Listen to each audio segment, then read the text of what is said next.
Hey guys, in this video I want to talk about how to build a $10,000 a month Skool community by leveraging an existing audience. So as you can see, Skool has become very popular. Alex Hormozi actually bought it, and this guy here has become also popular because he was teaching beginners how to build online communities for creators and ask for 50% of the revenue generated by the end of the month. Now the only problem is that most of these beginners had no previous experience, no skills, no teams in places, right? They were just looking for people who had big audiences, building a Skool community for them, and then just making money right off the bat, right? And most of the time it didn't, it doesn't work that way.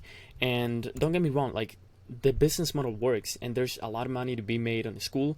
There are people actually making money on the Skool, but you need to understand that you need the right strategy, the right systems, the right skill, and also the right teams in place to actually make this work. Okay, and just to mention here really quick, like, I'm not just talking out of my mind, right? Like, who am I to be talking about this? Well, I've been on calls with people who are actually building successful 10k, 20k, 30k a month and more online communities with existing creators. Okay, I've been learning with them. We've been jumping on calls, strategizing. As you can see in this call, I actually made some notes about this call. It was very insightful.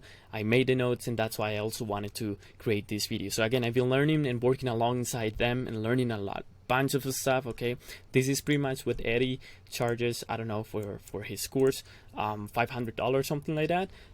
Basically the information that I'm gonna be sharing with you guys is basically just how to do it. Whether you are a creator with expertise, a creator that already has an audience looking to build a paid community, this video is going to be helpful for you. Or if you are just a normal person trying to grow business online and you want to partner up with a creator who already has an existing audience. Okay, so I'm going to try to be clear, and I don't want to take too much time on this video, so let's actually dive into the video. So the first question that I want to ask is, who is this business model for? Like, who can actually have an online Skool community? Okay, so let's go with the first example here. Okay guys, so this is Jillian, and I think this is a perfect example to talk about in this video because she's a good fit in order to make this paid Skool community business model work, if that makes sense. Okay, so we're going to be talking about her funnel and how we can improve it so you guys have a better understanding on how you can actually go about this business model. All right, so the first thing is noticing that she or the creator is helping the current audience, and she's having a lot of engagement on her posts, and she also has a YouTube videos, like a YouTube channel with videos. Again, a lot of engagement. She's talking about good stuff like valuable content, how to build your dream business. Again, this is all for women, and she's actually just a role model, right, for women. So she's a perfect fit. Now, the thing about her funnel is that she's not leveraging, like, her funnel is not optimized. For example, she doesn't have, or she's lacking an online ecosystem. So if we go here and we click here, it gets us to a bunch of links, right? And that's fine. Like this can work for some creators, but if she had an online ecosystem, so for example, a link where it takes us to a free group with all her resources or a free course or whatever, it would be 100 times better than a bunch of links, because people here can get lost. It creates a lot of friction and they just end up closing the tab. At least that's what happens to me. I don't know in your experience, but that's what happens to me and a lot of people. And so if we could have like just a link to the free group, okay, so we drive people from content to a free group, her online ecosystem, whether that's on Discord, Skool, Facebook, Telegram, or even an email list. We can gather all these people inside the group. Okay, so you have let's say more control about your audience, who are engaging, who wants to receive more help from you. And not only that, but once they get inside the free community, the nurturing process is just gonna learn more from the creator, and eventually just move into the paid community or the paid offer, if that makes sense. Okay, so the first thing is that she can improve, and she should improve, is just having her own online ecosystem instead of a bunch of links. Now guys, let's actually go through my notes here really quick, because to build a successful paid community, you need to leverage, again, content, positioning, good messaging, sometimes even appointment setting, emails, ads, and you see like all these skills and all this stuff. Like you need a team. You even need a team for this. Okay, so we are going to be using the launching a product or community from zero in this video, so you guys can take a good example on how we would go about it. Again, we were talking about this on the calls. We were strategizing, talking about different ideas, cool ideas, and so I just basically just want to share that with you guys. So let's say that you find a creator. Okay, you find the creator, and for some reason you reach out to them, you provide some value, you made a VSL or whatever, a video explaining how you can improve their funnel, and they say yes, right? Like, how would you go about it? Like, how do you start? Let's say, okay, she says, let's build a community, let's do it. How would you go about it? Okay, well, the first thing that I would do is I would create a free community with the call to action to, hey, access free resources, access connect with me on my free group, right? I would just improve that. And then the next thing that you want to do is interacting with the audience and getting feedback. Okay, that's the next thing. So for example, just posting stories about the new product that is coming. So building hype and being like, hey guys, I'm about to launch this new offer. What would you like to see inside? So you make sure that the stuff that you're putting inside the paid community is something that people want. Okay, they want to pay for it. And then the creator goes into a 4 to 5 day just posting Instagram stories as well. But now, after some stories about interacting with the audience, like the next week, for example, they post the stories about like, I'm about to launch this new offer. They create hype, and they are like, if you wanna, I'm building the wait list for the new product. I'm capping spots. So if you wanna learn more information, just reply with "I'm in" or "more info," and I will get you in the wait list or something like that. What that will do is just that would give you an idea, okay, of how many of these followers are actually interacting with the creator. Okay, because sometimes people have a lot of followers, but that doesn't mean like a lot of people will buy, right? From what I see on this creator, she's providing good value. Like, I think a lot of people would buy actually. And if we actually think about it, like, if out of all those people, if 1,000 people pay for a $20 a month offer, which is like a pretty fair price, I would say that would be $20,000 a month. Just from 1,000 people. Okay, so this is a great opportunity that she could be leveraging, and you can help on the back end. If you find a creator like this, I'm talking, right? Or if you're a creator yourself and you have a big audience and like you're now leveraging the paid community, you should, right? Based on the numbers. And let's not focus just on the money, but like with a paid community, she can help more people. And like people can engage more by paying $20 and actually engage more with her, being on group calls and stuff like that. Okay, so let's not focus on the money, but the impact that this creator can be having on other people, right? Apart from all the valuable content that she's posting. So again, she posts the stories, she gets people who comment like, she gets you actually get those on a Google Sheet, let's say, on the wait list. Okay, again, the goal is to build a wait list with people who are interested. So the worst mistake is if you go here and you try to sell right off the bat and flop.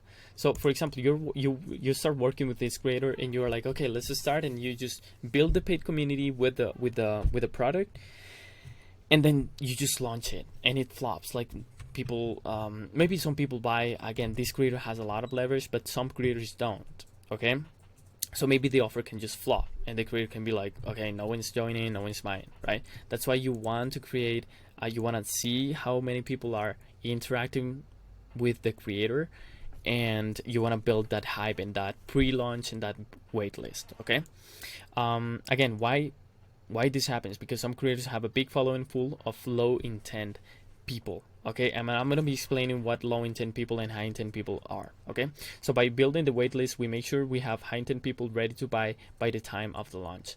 So that's with Instagram stories, but you can do the same for the email campaign if the client has an email list. So that's another thing. If we find a creator and they already have an email list, that's a perfect opportunity to also interact with the audience. So for example, let's talk about emails now. All right, let's talk about emails. So every creator has an email list. Well, not every creator, but most of them, and they have an audience on social media. The thing is that there are two types of people in the creator's audience. There's low intent people. This is very important to understand, guys. Not a lot of people understand this. Okay, so pay attention. There's low intent people in the audience, and there's high intent people. The low intent people are just there for the ride. They won't buy. Okay, they just won't buy. They're just following. They are on the email list. They are for the value. They won't buy. Okay, but there's also high intent people, and they just need an offer and they will buy. They will more than happy buy from the creator. Okay, your goal is to figure out who is the low intent people and who is the high intent people, and make the offer for the high intent people. So a common mistake is setting up the same email campaign for these two people. So most people just send the same email to both the low intent and the high intent, but that's a mistake, because the low intent people need a different email with different call to actions than the high intent people. Okay, so for example, the solution that we were talking about is, sending low intent emails 3 per week and saying 1 high intent email per week.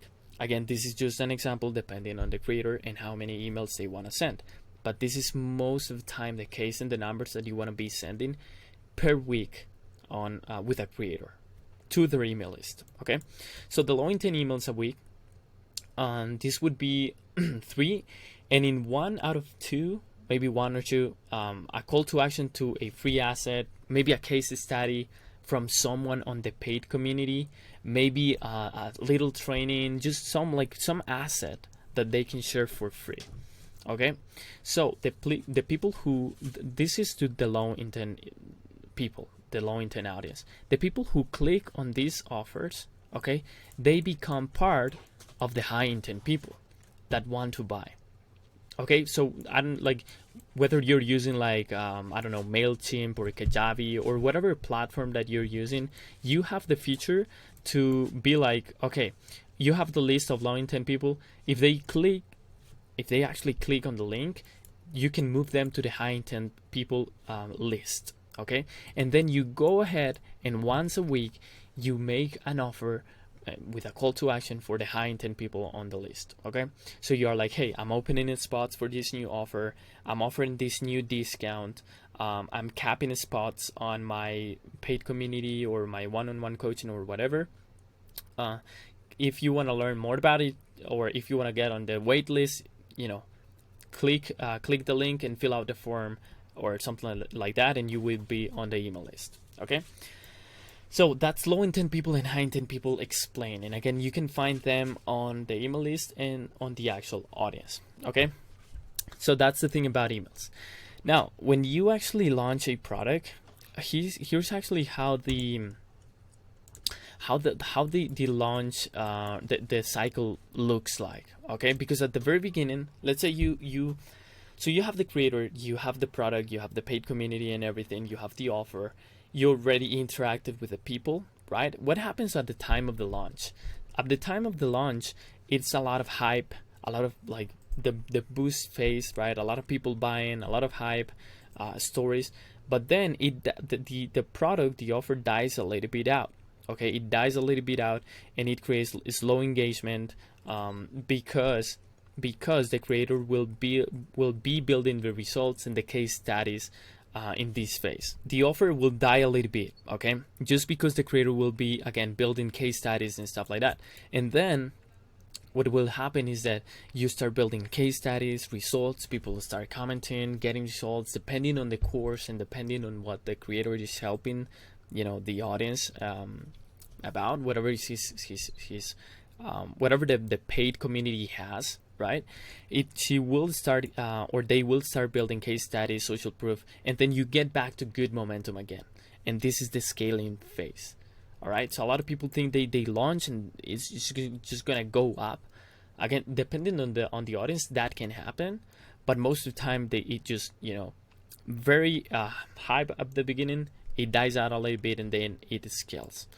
All right, so that's about launching the info product. So what's the game plan for the new info product? Okay, again, you need the free community. So for example, the general chat, the premium section where people can see the premium stuff, the free course, in order to collect emails, phone numbers, that you can reach out to.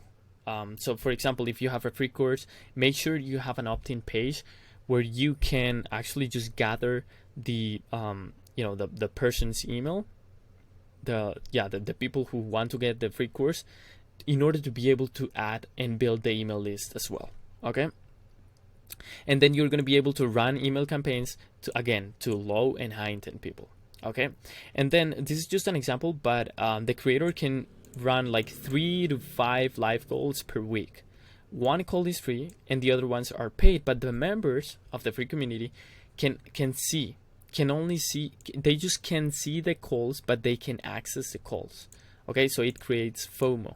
This actually creates a lot of FOMO, whether you're doing it on a Skool or Discord. Okay, and then the paid community, well, if they want to become part of the paid community, they just move you just move people to the paid community in case of the Skool group, right?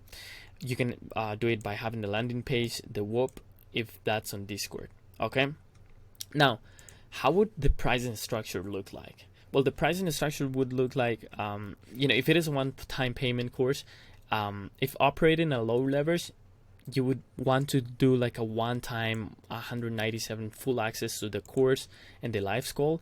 Again, if this is a course, right, not a paid community, then it can increase between $300, $500, and if you want only access to the live calls, you can also do that like at $67, for example. If it is a paid community, which is the one that we're talking about in this video that we are building for Jills, again, if we're operating at a low leverage, it would be like $11 to $47 per month. This honestly like can be anything. Like I made the example with $20.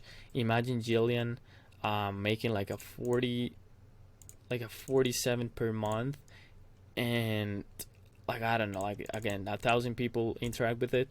40, like it's just insane, guys. Like this business model, okay, and it can work for creators, and some creators don't even know about it.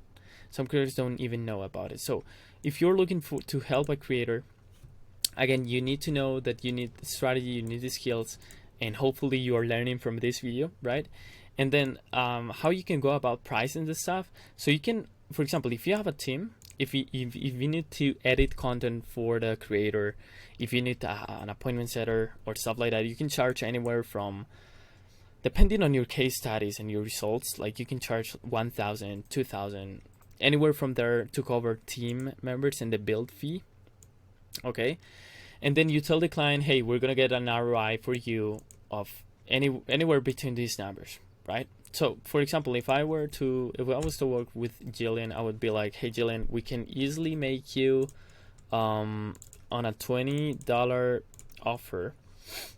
If we times that for, I don't know, maybe 200 people, that would be $4,000. Let's say 300, right?